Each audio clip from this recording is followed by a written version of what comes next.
Halo, Assalamualaikum, Irfan AirS. Saya nggak lagi nyebutin nama depan saya dan juga minuman yang sedang saya hindari. Tapi itu adalah nama produk yang satu ini nih.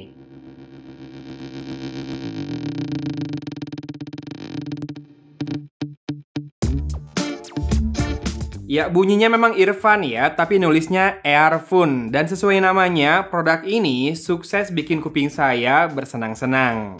Ini adalah pertama kalinya saya mencoba produk dari brand ini yang bukan milik saya meskipun memang nama depan saya adalah Irfan.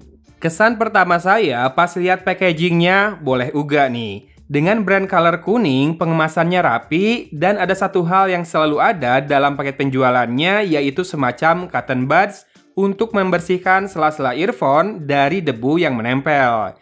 Ya, selain debu bisa juga sih ya yang lain, tapi nggak usah disebut ah. Takutnya teman-teman nonton video ini sambil makan. Dan saya lihat Irfan RS ini sangat concern masalah fitur ya. Saya yakin teman-teman bakal tertarik kalau saya absen dulu fitur-fiturnya berikut ini. Pertama, dia support codec aptX. Mana nih teman-teman yang sering banget mendang-mendingin codec ini? Ya, dia support codec ini karena menggunakan chipset dari Qualcomm atau tepatnya QCC 3046. Kemudian dia juga punya ANC alias Active Noise Cancellation dan juga Ambient Mode, serta juga mampu mendukung wireless charging ya, si charging case-nya ini. Bentar, saya stop dulu masalah bahas fiturnya di sini nih. Kira-kira teman-teman bisa nebak nggak harganya berapa? Saya spill dikit, nanti teman-teman kalau tahu harganya pasti bakal kaget deh. Oke, lanjut dulu. Tambahan fitur dari chipsetnya, dia punya Qualcomm CVC 8.0, Echo Cancelling, dan juga Noise Suppression ya. Jadi buat teleponan harusnya noise atau suara ambience bisa teredam dengan cukup baik. Sudah Bluetooth 5.2 juga sehingga punya range koneksi hingga 15 meter. Dan punya gaming mode juga, serta bisa connect ke dua perangkat sekaligus. Sederhananya kayak gini nih, kamu konekin ke smartphone kamu, lalu kamu connect ke laptop ya. Nanti kalau kamu sudah pause playback audio di smartphone kamu bisa play langsung dari laptop dan langsung masuk suaranya ke earphone ini tanpa perlu disconnect salah satunya. Ini mantap nih, fitur mahal soalnya. Lalu punya sweat and water resistant IPX5 dan juga punya aplikasi pendukung di smartphone namanya Irfan Audio. Kalau kamu sudah mupeng dengar semua fitur-fiturnya itu, ya kira-kira begitulah saya ya waktu dengar atau waktu explore produknya sebelum coba langsung akhirnya. Nah, demi menguji Irfan RS ini, saya langsung menggunakannya saat numpang kerja di salah satu kafe. ANC-nya terasa signifikan mengurangi low frequency noise, yaitu suara-suara gemuruh yang sering bikin telinga kurang nyaman saat kita berada di public space. Kemudian, ambient mode juga bisa membuat suasana sekitar terdengar jelas saat tidak ada playback audio yang berjalan atau saat volumenya kita pelankan ya. Itu adalah kuncinya di mana ambient mode bisa bekerja dengan optimal. Standar sih ya sebetulnya, tapi penting banget buat memastikan bahwa kedua fitur ini berjalan dengan seksama atau dengan semestinya. Termasuk key wireless charging-nya yang juga berfungsi. Karena bisa jadi terasa too good to be true ya, kalau saya bilang di promo Merdeka Sale kemarin, Irfan RS ini sempat dilepas ke pasaran di harga Rp559.000 saja. Buat semua fitur yang dibawa, buat chipset yang digunakan, dan juga lisensi yang biasanya jadi keharusan, harga tersebut benar-benar kayak nemu harta karun deh.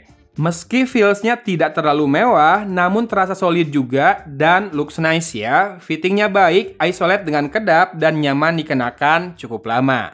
Dan yang penting, ukuran charging case-nya juga nggak bulky ya. Segini lumayan compact, mengingat dia harus punya penerima wireless charging kan. Infonya, ketahanan baterainya adalah 6 plus 24 jam dan punya fast charging di mana kamu cukup simpan earphone-nya di case-nya itu selama 10 menit untuk bisa memberikan playback selama 2 jam. Mikrofonnya juga bagus, maksudnya gainnya cukup banget, detail dapat, karakter pun tergolong natural, dan untuk ukuran mic TWS, ini sih bagus banget ya. Apalagi kalau kamu lihat lagi harganya yang tadi nggak mahal. ANC-nya cukup terasa meredam noise meski memang belum sempurna. Oke, ini contoh perekaman suaranya dalam kondisi normal, mungkin di belakang ada suara orang lain ya. Silahkan di komen juga kedengaran atau tidak. Habis ini saya mau ngetes dengan menyalakan kipas di dekat saya. Perhatikan baik-baik ya. Hai, saya coba ngerekam suara menggunakan mikrofonnya Irfan AirS ini di dekat kipas angin yang sedang bekerja. Dan silakan disimak suaranya. Apakah noise bisa diredam dengan baik atau tidak. Dan detail apakah terdengar dengan jelas dan karakter suaranya natural atau kayak suara robot. Ini pakai stem jadi harusnya gainnya cukup ya karena mikrofonnya lumayan dekat ke mulut juga. Nah, sekarang tinggal di komen apakah segini proper atau bagus banget atau malah kurang. Nah, untuk latency sebetulnya tergantung device-nya juga ya. Tapi di laptop, di HP, dan tablet saya, nonton video aman tak terasa delay. Lanjut main PUBG Mobile di Samsung Galaxy A73 5G, saya cek untuk menembak juga sinkron.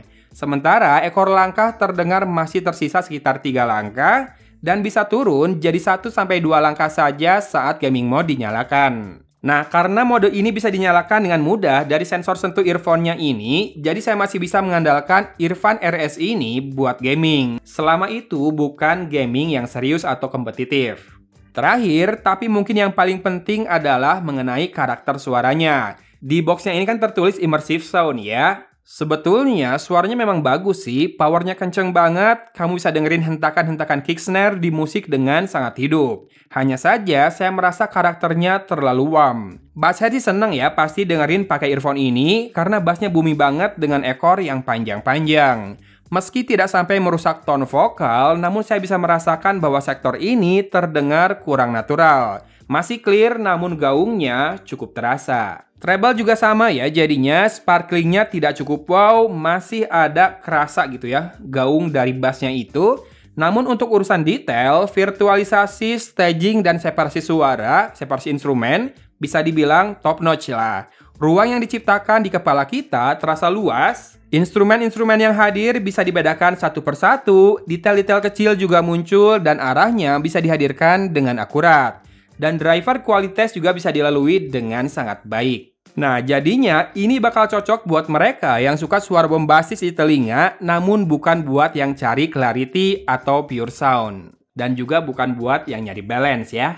Anak muda, saya rasa bakal seneng banget deh dengerin musik pakai earphone yang satu ini, termasuk buat gaming ya, karena memang suaranya bombastis. Walaupun nggak terlalu muda, saya juga seneng sih karena akhirnya nyobain produk dari brand ini yang sekilas saya lihat sangat menonjolkan fitur yang kaya di harga yang sangat bersaing. Bisa connect kedua perangkat sekaligus, bisa wireless charging, kodeknya FX dan ada ANC itu asli bakal susah banget didapatkan di level harga segini. Overall, looks-nya juga kece dan build-nya terasa lumayan solid ya. So, ini gokil sih. Gokil banget. Oke lah mantap, videonya saya tutup di sini ya. Thanks for watching. Dari Kota Cimahi, saya pamit undur diri. Wassalamualaikum warahmatullahi wabarakatuh.